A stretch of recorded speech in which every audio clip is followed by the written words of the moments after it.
Assalamualaikum warahmatullahi wabarakatuh. Di video kali ini saya sudah berada dengan Mas Ian. Nah, Mas Ian ini adalah mantan santrinya Samsudin. Sudah Halo. lama, Mas Ian? Lumayan, selama 7 bulan ditambah 1 bulan lagi di Candromowo. Setelah itu kembali, ternyata sudah istilahnya tidak dipakai lagi, makanya kabur langsung aja. Daripada dikeluarkan, mending keluar sendiri. Kalau saya itu. Berarti nggak dikeluarkan ya, Mas? Enggak ada kata dikeluarkan waktu itu. Malah justru Gus Samsudin sendiri nyuruh saya itu di pembangunan waktu pondok yang baru itu malah. Oh, iya. Jadi waktu itu saya disuruh ke Tegal sama beliau, saya nggak mau, saya pilih keluar aja saya mengundurkan diri.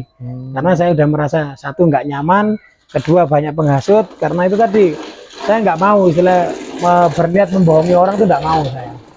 Dan rata-rata selama saya di sana, ya alhamdulillah pasien-pasien pun kebanyakan ya itu tadi saya ngomong apa adanya, real, nggak mau saya tambahin dan nggak mau saya kurangin.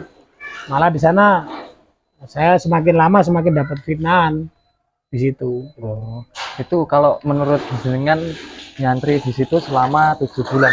Nah, untuk yang Anda ketahui ini, Mas Ian, tentang trik-triknya ini, itu apakah benar atau tidak itu? Kalau masalah trik, alhamdulillah sebagian saya tahu, cuman ya nggak semualah saya bongkar di sini ya kan. Oh, iya, betul. Cuman yang saya sayangkan di situ itu dipanggil seorang ustadz, harusnya bisa ngaji semua. Tapi ternyata yang dipanggil ustadz itu sebagian nggak bisa ngaji, kan itu sudah keluar dari jalur, nah gitu loh. Yang pertama itu, terus yang kedua minyak yang dipakai untuk pemageran harusnya itu didoain dulu. Kalau di luar ya, kayak di pondok pesantren saya yang dulu, di padepokan saya yang sebelumnya, itu minyak itu harusnya didoain dulu. Nah di sini ini tidak ada. Enggak ada. Dapat dari paketan, dari kardus saya yang bongkar, saya yang masukkan ke lemari. Kapan terus didoainnya? Terus fungsinya untuk apa? Kalau nggak didoain kan hanya hiasan, ya kan? Nah itu real ya, Mas? Real, di situ real. Saya tahu sendiri. Ya? Saya tahu sendiri itu. Dan saya sendiri yang masukkan, ambil dari kardus, saya masukkan ke dalam lemari, hari itu saya sendiri gitu. Waktu itu zaman masih Pak Lurah yang almarhum Pak Lurah Ansori hari itu. Memang kebetulan di padepokan ini saya kebagian kelistrikan juga, betulkan listrik, apa-apa itu alhamdulillah saya di situ. Tapi ya juga kadang kalau siang kalau saya nggak capek ya ikut ngerukiah kan gitu. Ada situ saya kok. Berarti sampean sempat ikut sebagai pelaku rukiahnya juga ya berarti? Ikut rukiah. Dan selama rukiah pun yang saya temui itu yaitu aneh-aneh lah di situ. Ada yang tiba-tiba kesurupan. Cuman kalau yang saya nilai, kalau memang manusia itu kesurupan, itu memang mungkin dia ada hal negatif di dalam tubuhnya. Tapi kalau santrinya yang kesurupan, nah di situ banyak tanda kutipnya. Perlu dipertanyakan. Nah itu banyak tanda kutipnya gitu lah. Karena saya sendiri pernah sempat itu. Saya tidak usah menyebutkan namanya ya, salah satu santri itu kesurupan, saya yang pegang, saya injak kakinya hari itu, dan setelah saya injak itu dia merasakan kesakitan. Nah harusnya kalau seorang yang kesurupan tidak merasa kesakitan, itulah. Iya, masuk akal. Ya, di situ makanya saya di sini kenapa mau membongkar, karena saya sendiri dibilang korban ya korban tidak ada tanggung jawab dari pihak sana. Selama saya di Candromowo, saya dibuang ke Candromowo selama 41 hari, tapi saya jalani 47 hari. Nah di situ tuh harusnya pihak padepokan ngirim saya ke sana itu ada pertanggungjawaban dari padepokan, ternyata tidak ada.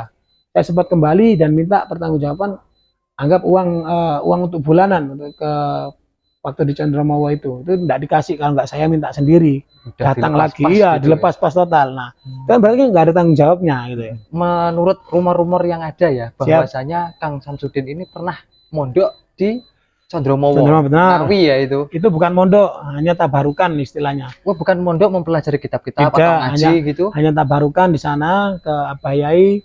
Setelah itu ada beberapa bulan, entah 3 bulan atau berapa itu saya lupa. Nah, itu langsung sama Abah Yai minta sesuatu yang dijazahkan. Nah, saat dijazahkan tetap ada istilahnya mahar ya kan. Untuk bukan mahar, sedekah dari pihak Samsudin ke pondok pesantren itu tadi. Jadi di sini tanda kutip tanda garis besar nggak pernah mondok, hanya tabarukan. Hanya tabaruk. Dan itu waktunya pun juga tidak lama. Tidak lama. Hanya 3 bulan.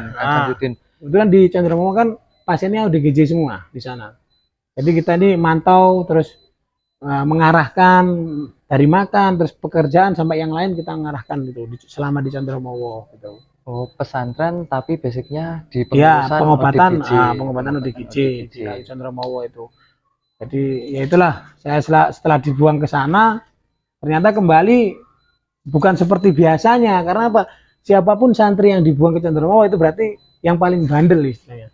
Nah, tingkatannya udah paling bandel ini ceritanya. Dari padepokannya kan Iya. karena Itu. dibuang ke Di Condromowo. Condromowo itu. Makanya kemarin kan kok saya tuh merasa gini, kok saya kembali kok nggak dihiraukan gitu loh. Saya yang pertama, akhirnya saya pamit sama beliaunya sendiri. Saya izin pamit pun nggak dikasih awalnya, malah disuruh pindah ke pembangunan. Nah di pembangunan itu saya memang dapat gaji, dijanjikan beliau ini dapat gaji, cuman saya nggak mau. Saya milih mengundurkan diri, langsung lanjut ke Bali saya kemarin itu. Lanjut perjalanan lagi ke Bali gitu. Nah, selain itu dari kontroversi yang ada ya, ini udah Ya. banyak yang bahwasanya Kang Samsudin ini mengandung unsur penipuan-penipuan itu, trik-trik seperti yang dibongkar Ya. oleh sulap merah.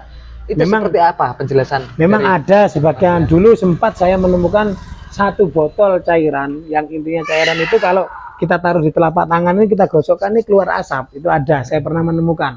Entah siapa yang membuang, saya nggak tahu. Yang jelas saya menemukan.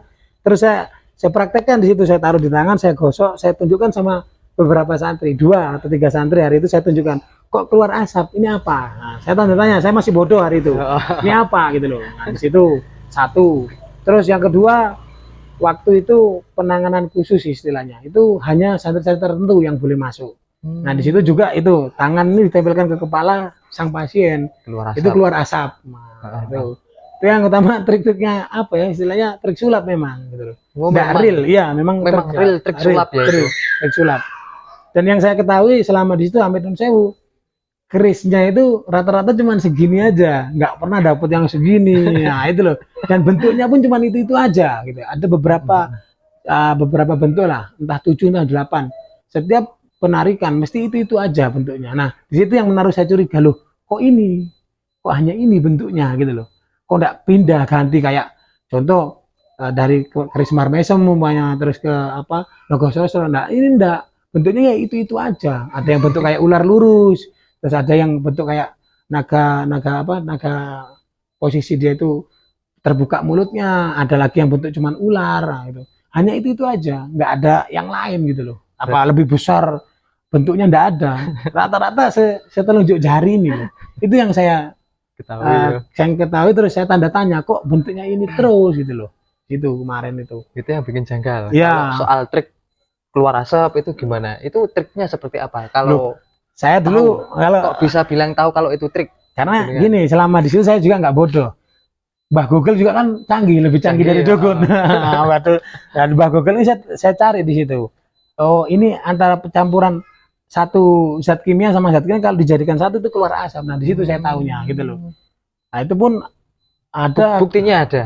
Kalau buktinya udah pernah dapetin. Ya itu pernah satu botol saya dapat, itu kan saya gosok di tangan itu terus keluar asap itu. Oh, pernah buat mainan pernah saya buat mainan. Baunya pun kayak semacam apa cairan amoniak lah baunya itu. Tuh, yang pertama itu saya tahu. Terus yang kedua, kenapa kok dari awal saya masuk ke situ memang sambutannya baik dari beliaunya dan yang lain baik, alhamdulillah. Saya tidak ada dendam di sini. Cuman di sini saya menguak kebenarannya, keasliannya di sini. Kenapa dipanggil Ustadz kok nggak bisa ngaji? Harusnya dengan julukan Ustadz itu harus bisa ngaji. Nah ini masih belajar, sama-sama belajar. Waktu itu kami sama-sama santri yang lain ini di atas itu ada 6 orang yang bisa ngaji Al-Quran. Sementara yang jumlahnya puluhan ini, ada yang 20 kalau nggak salah itu masih belajar alif batak sajim. Loh gitu kok dipanggil Ustadz gitu loh. Anehnya di situ gitu. Pak Lurah itu dulu waktu almarhum itu bilang sama saya, memberi kesaksian setelah saya di Condromowo. Beliau meminta maaf hari itu. Kang, saya minta maaf sebesar-besarnya, tetap anggap seduluran. Loh kenapa Pak Lurah? Saya bilang. Hari itu sebelum beliau meninggal, 1 hari sebelum beliau meninggal, terjadi kecelakaan itu, beliau ngomong, otak dalang pengiriman jenengan ke Condromowo itu saya. Dan saya yang bilang ke Gusnya. Karena jujur saya takut jenengan ini mengetahui olah gerak di dalam. Itu lillahi ta'ala, ini Lurah Ansori yang bilang seperti itu ke saya. Dalam tanda kurung Gus itu Gus Samsudin itu? Iya, Gus Samsudin itu. Jadi Lurah Ansori sempat ngomong cerita, semua dibuka ya. Dan saya pun bilang, loh Pak Lurah jangan minta maaf, saya justru bersyukur alhamdulillah dikirim ke Condromo ini, saya nambah ilmu saya dalam pengetahuan satu, yang kedua mengetahui oh ini loh triknya seperti ini gitu. Ternyata yang saya bayangkan itu memang betulan gitu loh. Itu yang keluar asap tadi pakai apa minyak itu tadi ya. Terus kalau yang setiap pasien yang dipegang sampai gosong itu memang di jarinya memang ada minyak juga. Rasanya Jadi panas gitu kayaknya. sering terjadi kebanyakan pasien tuh gosong apa di kulitnya ini kayak memar gitu tuh. Karena apa? Minyak itu kan panas gitu loh. Yang dipakai itu minyaknya panas gitu loh. Makanya sampai memar gosong gitu.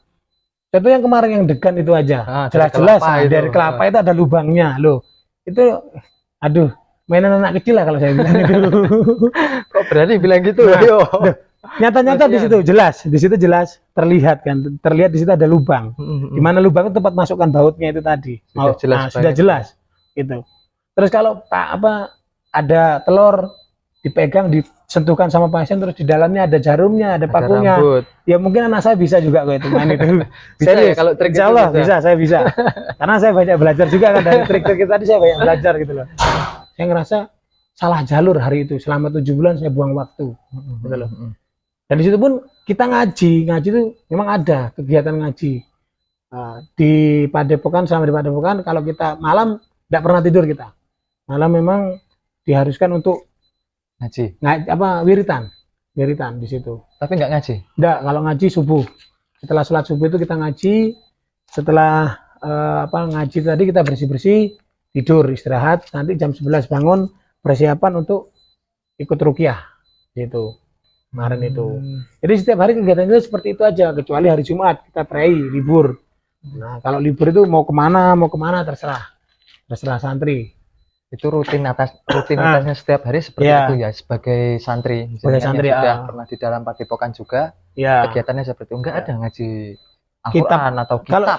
Kalau Al-Quran ya, Al-Quran tadi juga. Jadi yang 6 orang ini ngaji Al-Quran. Nah yang ngajarin itu Ustadz Khalil itu, yang dibilang Halil Gibran yaitu beliau yang tukang ngajarin ngaji kita.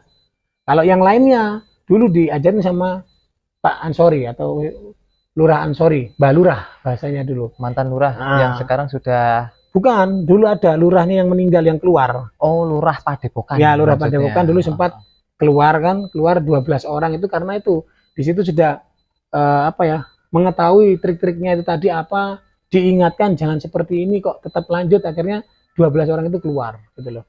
Ada kok itu di channelnya Kang Naja juga keterangannya itu. Nah, itu namanya Pak Irfan itu. Itu kebetulan Pak Irfan juga pernah bentrok sama saya. Gitu. Saya ingatkan kan Pak, kalau jadi pengurus jangan sok-sokan. Ternyata saya malah mau dikeluarkan sama dia, gitu loh. Ya namanya orang saya ini bandel ya. Ya, adalah pemirsa, kalau saya ini selama benar, tidak ada istilah takut kalau saya. Selama saya benar. Nah Pak Irfan ini saya ajak ketemuan di kuburan hari itu. Saya ajak single. Saya bilang, saya santri masih 2 minggu, nantang sampean berkelahi gimana? Saya bilang, katanya kebal, katanya. Ternyata yang bersangkutan sempat minta maaf, gitu lah. Sempat itu. Akhirnya kita berteman lah, sudah sewajarnya. Makanya di situ tuh sebenarnya musuh itu bukan dari luar, tapi dari dalam sendiri. Malah dari dalam sendiri. Semua pada cari muka. Mau cari muka istilahnya ke Samsudinnya ini, cari muka lah. Cari muka ke Samsudinnya sendiri. Padahal nggak ada hasilnya. Sudah ada klarifikasi dari Kang Samsudin sendiri loh ini, bahwasanya videonya itu acting. Acting iya, makanya itu. Kalau baru-baru ini kan, kalau dulu kan enggak. Kalau dulu kan enggak ada istilah klarifikasi seperti itu, enggak ada dulu. Karena semakin lama semakin terkuak, terbongkar isunya, terus apa yang terjadi, lama-lama akhirnya dia pengakuan kalau itu hanya settingan, hanya hiburan semata. Dulu enggak ada seperti itu. Pembersihan rumah pun, pembersihan rumah yang dikenakan sekian juta, apa betul-betul bersih rumahnya? Masih tanda kutip kalau buat saya. Karena apa? Itu tadi minyak yang dibeli, yang dibuat bahan untuk magerin rumah, dari toko masuk ke Padepokan langsung ditaruh ke lemari. Kapan? Yang doainnya kapan? Berarti tidak pernah didoain. Tidak pernah. Baru beli itu tidak pernah didoain. Tidak ada istilah didoain, itu tidak ada. Nanti saksi sendiri. Ada. Beliau sendiri yang mengalaminya sebagai santri, udah di dalam Padepokan tersebut. Ya. Itu real ya? Real. fakta. hari itu memang saya sering, tidak 1 kali 2 kali minyak datang, itu langsung diarahkan dari admin, Kang masukkan ini minyaknya ke lemari. Itu saya yang masukkan kadang-kadang. Nah di situ saya tanda tanya besar ya. Loh kok dimasukkan? Terus kapan doainnya minyak ini kapan? Gitu loh. Harusnya kalau sebagai pagar rumah itu ada asma paling sedikit 3 hari. Itu apa kita ngasmainnya 3 hari. Ada doa asma sendiri. Didoain dulu. Nah, bila perlu pakai hisib Nasor atau hisib apa Sulaiman untuk magerin rumah. Nah ini enggak ada. Kapan doainnya? Garam yang dipakai juga gitu. Saya tahu sendiri. Baru dibeli dari toko langsung ditumpahkan ke dalam toples. Terus dimasukkan satu persatu ke plastik kecil. Daun bidara juga gitu. Beli apa istilahnya kiloan. Langsung dimasukkan ke dalam plastik. Langsung nanti dibagi-bagikan. Kapan yang ngedoainnya nih kapan? Gitu loh. Tuh yang tanda tanya di situ kapan gue Kak. Kalau yang baru-baru ini kan ada beliaunya pegang air terus airnya didoain mungkin iya. Mungkin iya itu real ya. Tapi kalau yang untuk mulai dari tasbih, dari minyak, terus apa atribut-atributnya kapan ngedoainnya kapan? Oh itu waktu dibagi itu ada harganya apa tidak sih? Ada harganya itu. Kayak daun bidara, kemudian kelor. Kalau daun bidara, tasbih. kalau daun bidara sama ini ya, daun bidara, terus apa namanya, serbuk kelor, sama garam itu enggak dikasih harga, memang waktu di Padepokan lama ya. Nah itu enggak ada. Tapi di situ kan memang apa kita memberikan kafaroh atau seikhlasnya masuk ke dalam kotak itu dulu. Beda dengan yang Padepokan yang sekarang ini. Makanya yang Padepokan sekarang ini banyak dibenci sama orang karena apa? Yaitu kita masuk, saya ini kesaksian dari beberapa tamu yang saya tanyain sendiri, masuk ke pendaftaran bayar 200.000. Nanti kalau mau konsultasi sama beliaunya itu bayar 1,5 juta. Bayar lagi. Ya, belum nanti pemagarannya sekian lagi, tetek bengek apa segala. Buat saya apa ya? Telah dobolan kalau bahasa saya. Semua serba dobolan, serius. Nah itu pengakuan dari Mas Ian, ini mantan santrinya di Padepokan Kang Samsudin dulu. Nah beliau ini dari Kalimantan juga masih keturunan dari Dayak ya Mas Ian, masih keturunan dari Dayak juga. Jadi beliau juga sudah mempelajari hal-hal spiritual, ilmu spiritual itu sudah mempelajarinya sendiri dari Mas Ian. Kalau juga sudah mondok di Pondok Pesantren Tebu Ireng, sudah pernah di sana ya, Mas Ian? Pernah, ikut sama Abah Soleh di sana. Terus kalau yang di Lirboyonya kita Kediri ya, Kediri. Cuman saya santri-santri luar. Jadi ibaratnya kayak santri kalong gitulah. Tuh. Makanya kan kalau seperti itu tuh gimana ya? Saya bilang bolehlah nipu dengan hal-hal seperti itu, tapi ya jangan terlalu lah ngasih harganya gitu. Kalau ngobatin yang beneran, jangan main-main. Dan saya satu, sewaktu saya ngerukiah, mungkin ada dari pemeriksa ini pernah saya tanganin. Monggo. Sampean pernah enggak istilahnya saya megang pasien terus langsung bersendawa, itu ciri khas saya. Di saat energi sama energi bertatapan, nah itulah langsung saya bersendawa, hanya itu aja. Tapi insya Allah niatan di dalam hati ini lillahi ta'ala nolong orang, tidak ada istilah pamrih saya. Itu pun juga tidak meminta tarif. Tidak pernah saya minta-minta itu. Nah di situ kan kebanyakan di dalam dulu, zaman dulu ya santri ini sembunyi-sembunyi. Ikut ngantarkan ke parkiran gitu tuh, dapat uang 100.000 dikantongin sendiri. Itulah kenapa kok santri sampai seperti itu, sampai ada yang menjual daun bidara dijual 100.000. Nah itu ada dulu kejadian seperti itu. Karena apa ya, namanya santri ini kan butuh rokok ya. Butuh rokok terus dari mana? Dulu setiap pembersihan dengan senilai sekian juta itu kita cuma dapat 100.000. Kalau saya enggak pernah dulu ya, cuma pernah itu 2 kali lah. Istilahnya dalam artian bahasa nggak pernah untuk menyuruh pasien ini, Pak Bu sampai aja penanganan khusus, itu nggak pernah saya dulu. Malah saya bilang, Pak Bu kalau bisa nggak usah penanganan khusus. Jenengan ini iya saya sarankan karena gini, insya Allah kalau nanti jenengan pulang mau melakukan sendiri dengan amalan-amalan yang ada di situ, insya Allah bisa. Tapi kalau orang memang namanya orang malas, kadang-kadang pingin instan, ya jangan salah, dikasih harga 5 juta ya monggo ambil gitu aja.